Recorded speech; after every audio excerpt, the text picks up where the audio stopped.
Luke narrates, Jesus was passing along between Samaria and Galilee. As he entered a village, he was met by 10 lepers who stood at distance, lifted up their voices, saying, "Jesus, Master, have mercy on us." When Jesus saw them, he said to them, "Go and show yourselves to the priests." And as they went, they were cleansed. The question latent in our text is, where were they going? Jesus, being a devout Jew, he would have commended them to the Jewish priests.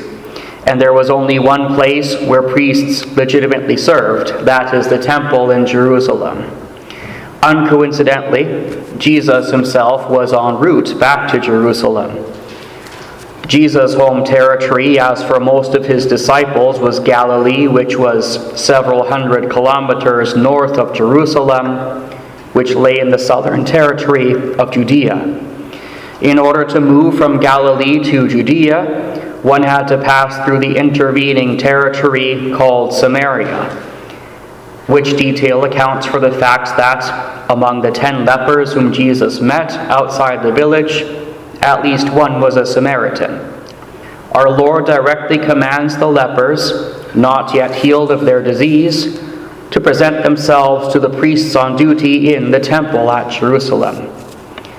In chapter 13 of Leviticus, God prescribed divine laws concerning leprosy, both for religious and public interests.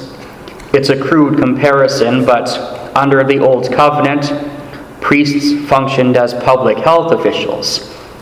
Now, modern science has disproven the long-held misconception that leprosy is highly contagious. However, that's inconsequential.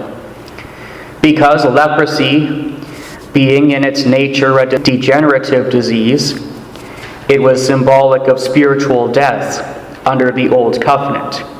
Because leprosy decayed limbs and killed nerve endings, it was associated with death, and for that reason rendered anyone in contact with a leper ritually unclean. The priest's duty was to welcome formerly unclean persons, that is, in this case, those cured of their leprosy, back into fellowship and worship at the temple.